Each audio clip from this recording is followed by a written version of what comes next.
we cannot dismiss out of hand the experience and the practices of any civilization, because the fitrah is still there. It may be submerged, perverted, misunderstood, but it cannot be entirely erased because it is part of the human composite. You can't do away with it. You can't have a human being who is wholly ignorant and is wholly evil. Everybody has some inkling of the khilafah. Now, the virtue that we might wish to look at here is the virtue of tafakkur, or fikr, which is one of the pillars of the Qur'an's epistemology. الذين يذكرون الله قياما وقعودا وعلى جنوبهم ويتفكرون في خلق السماوات والأرض. This is a description of the ulul albab. And no appreciation of the Islamic understanding of education can be complete unless we understand this particular piece of Quranic vocabulary. The lub is, in the Quran's vision, the essence of man, and it's a word that means originally a seed or a core. In other words, that which is at the center, perhaps invisible to outside observers, but that which is fruitful and can lead to a posterity and can lead to infinity. It's potentiality. And the ulul albab are the people who have this potentiality. And one of their attributes in these great culminating verses of Surah Al-Imran is that they remember Allah, they have dhikr, standing, sitting and on their sides, and they have fikr, because they think about the way in which the heavens and the earth are created. Dhikr is a rare commodity in the modern world. Authentic dhikr is almost as rare amongst Muslims as amongst non-Muslims, because we tend to go through the motions more than experiencing the reality. But fikr is something that can be said to be universal. The problem of modernity is that our increasing knowledge of the diversity and the brilliance of Allah's creation has distracted us, because of its beauty and brilliance and precision, from getting the whole picture. We can't see the wood for the trees. Maybe one day they will come up with the equation or the theorem that finally cracks it. This is not beyond the bounds of possibility. Stephen Hawking, in his brief history of time, says if we can finally get the unified theory, then we shall know the mind of God. And he's not an atheist. He's a kind of careful agnostic who's hedging his bets and thinks, well, nothing that I have discovered in my laboratory or in my equations proves that there is no unifying principle behind existence. I just haven't cracked the final equation yet. My suspicion is that the final equation will not be disclosed to human mind, because then it would unfairly privilege a bunch of academics and mathematicians, and it's not Allah's will that academics should have privileged access to Him. It's His will that all human beings should equally have access to Him, whether they're intelligent or stupid, whatever their race, whatever their educational attainments, because He is just, and tawbah has to be available to all human beings. But who knows, maybe he will come across an equation that enables him to say, yep, there is one principle, one generative principle that brings about all the secondary principles of existence. Quite possible. But for the moment, he hasn't got there. Now we could say, using the Islamic vocabulary, that their state is that شغلتنا الأدلة عن المدلول.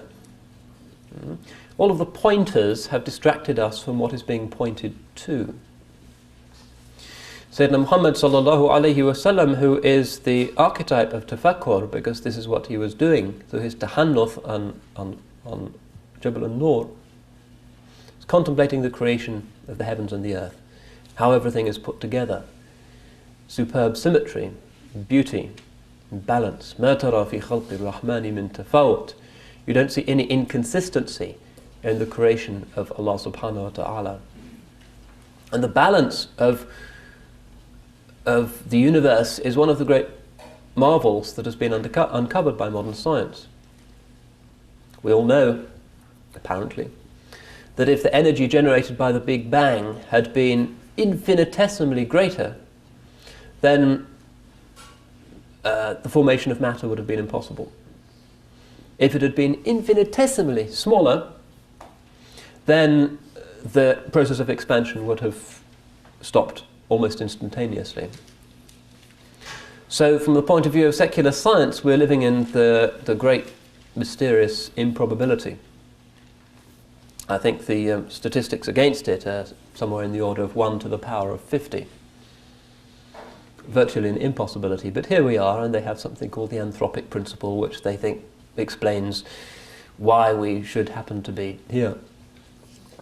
If we weren't here, well then we wouldn't be talking about it, so in a sense the question is irrelevant. Here we are, and too bad.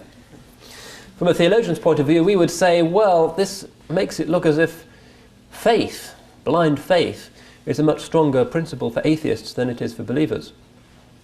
We have a coherent explanation. They just have a view of the world as being virtually an impossibility, but here it is and we just have to accept it. That's blind faith, if you like. But despite this marvel that there should be anything at all, they are nonetheless preoccupied with looking at the marvels. Hubble Space Telescope, with its deep field, can look further and further away, exploring the mysteries of the first moments of creation in the most remote galaxies. But what it can't tell us, what it hasn't been designed for, is why. And that can only be known, ultimately, through kashf. Because there is nothing in the logic of the created world that can irrefutably point to beyond its own nature. Philosophical arguments, higher mathematics, Hubble Space Telescope cannot reach beyond themselves. That's not what they're for. They're part of ard. They're part of the physical world. And it's one of the greatest errors in religion to think that you can come up with an argument, a rational argument, on the level of mentation, level of argumentation, of logic, that proves anything. Can't do that. The system is closed and is circular. You can point to the coherence of theism, and this is traditionally what ilm al-kalam in Islam has done. You can show how it is the best possible, best available explanation, but you cannot prove anything definitively, because the physical and human argumentation is in the realm of the physical. It's nazar, cannot reach the metaphysical. Metaphysical reaches the physical, not vice versa, because it's higher. لا تدركه الأبصار وهو يدرك الأبصار. It says in Surah Al-Baqarah that absar, or perceptions, anzar if you like, in the language of the mutakallimin, cannot attain him. How can they? A fallible human brain cannot attain the reality of the mind that created everything the Hubble Space Telescope can see. It's categorically different. But that mind certainly sees what we see and what we know. He is al-Raqib, the watcher. He is al-Shaheed, the witness.